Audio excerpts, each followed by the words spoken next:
makes sense to do that is because gang members who are committed of gang-related crimes who go to prison, when they get out of prison, they're put on a registry under the STEP law, which is the Street Terrorism Enforcement and Prevention Act.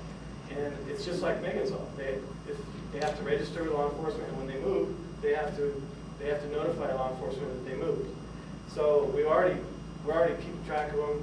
We have a registry. We have the gang enhancements and the gang enforcement's already on the books. So it's not that much of an extension to add that. So moving forward with that, and we're also working on further, because now we have Jessica's Law. We also have a new county ordinance. As you may know, Jessica's Law requires GPS tracking, and we have a big problem in this county with placements of sex offenders.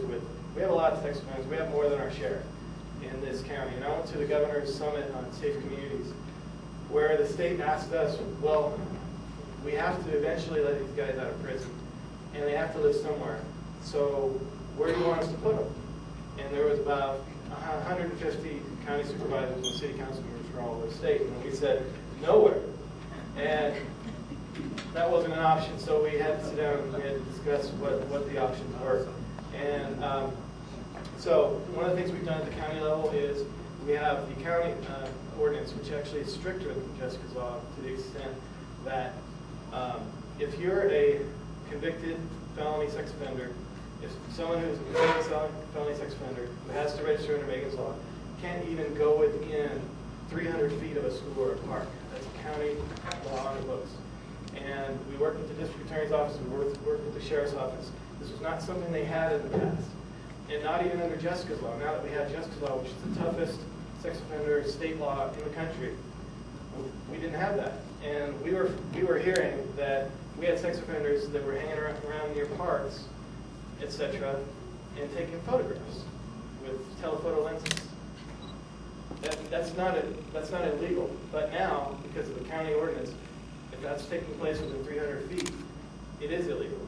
So I think that's progress. So far, it's on the books and it's standing up and it's being enforced as we speak. So another thing that we talked about at the Governor's Summit was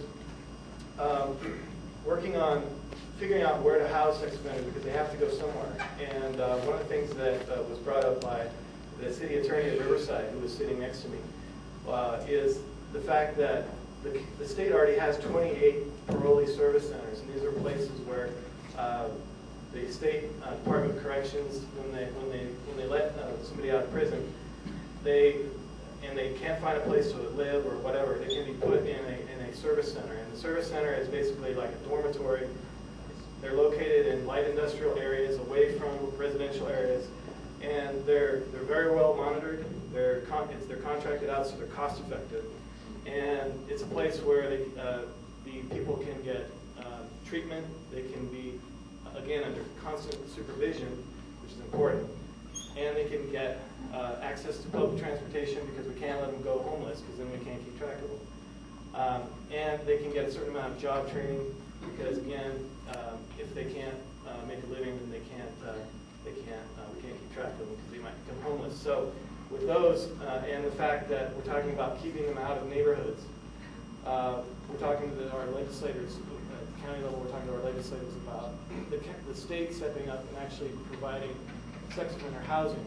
It's doing a pilot program with our county to do a parolee service center for sex offenders. Currently, parolee service centers are only for, they're actually not for sex offenders and they're not for arsonists. The two exemptions, I think the two populations we should be most concerned about are the two that don't participate. So that's something we're looking at, and now that this relationship with the city of Riverside has started, I've actually gone down to the city hall down there and I met with their city attorney, with their city manager, and with their one of their council members, and they actually have charter laws on their books down there where they can actually do code enforcement on group homes that we can't actually do in our county because we have to go to a judge and we have to get a warrant in order to do any enforcement on group homes. In a lot of cases, they're exempted from certain county codes by state laws, and they exert those. What they found in Riverside is that it's very profitable, it's very easy to set up group homes. And a lot of people do it just because it's easy. But if they're in the city of Riverside, they find out that it's not easy. Because the city comes after them, the city harasses them, the city cites them, the city fines them. Pretty soon they don't want to deal with Riverside anymore. They sell the place and they go somewhere else. So we're looking at code enforcement, we're enabling code enforcement codes in our county to allow us to do a similar kind of a focused effort on group homes. I think it's very important, particularly with the fact that we have such a big county, we have so much land, and we have basically a lot of affordable housing, and that's where the state looks, they look for affordable housing areas, and a lot of offenders actually look for areas where they're going to be able to live not under the watchful eye of necessarily a metropolitan police department, where they have more police per square block by far than we have in county areas. So, when we supported Jessica's Law, and Bill Post and I were right on board with the state campaign, and we had the opposition come out and say, well, you're just going to drive them out into your county. We said, they're already here, and we need this protection, as do the city people in the cities.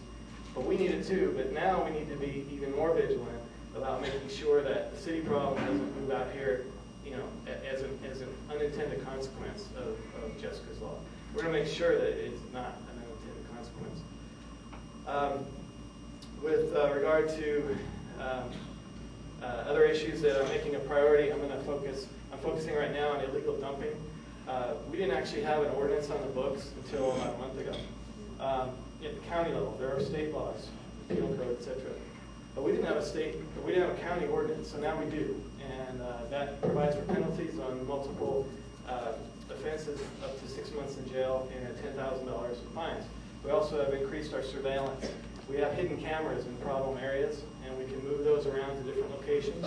And those are basically activated by motion. So when somebody pulls up to dump, the camera goes on, and it helps code enforcement and eventually the sheriff. We also gave our code enforcement officers arrest powers in case they find someone in violation, somebody actually dumping illegally. And we also established a partnership with WeTip, which is the anonymous tipster hotline, which you can call or go online, wetip.com or .org, I think it is. It's available on my website. Go on there and you can report illegal dumping, and there's actual rewards for people who do that. And I believe we've already got one. So illegal dumping is big. And another thing I'm seeing a lot more of, I don't know about you, but graffiti. Right. Sign right outside. Traditionally, a city problem, an urbanized area problem, but it's working its way out to the unincorporated areas. We have not had a graffiti abatement program in the 1st District, but I've met with the sheriff and we're working on establishing one now. So basically that's because we're seeing a lot of that has to do with increased gang activity, but a lot of it also has to do with the fact that tagging or graffiti is becoming a popular kind of a subculture, like an underground kind of thing, and it's even openly flouted on the internet on certain sites where people go and they talk about their tagging and their graffiti. And that wouldn't happen if every community refused to tolerate it. If you had someone who was caught tagging and you put them under a court order to maintain that wall and paint it if it's ever graffiti, you put them under that order for a year, they're not gonna, they're gonna learn a lesson. And so we're talking to our judges about sentencing. We're talking to the sheriff about increased enforcement, and we will be doing additional graffiti abatement. Recently, Hesperia increased their effort. As the cities increase their efforts, we have to increase ours.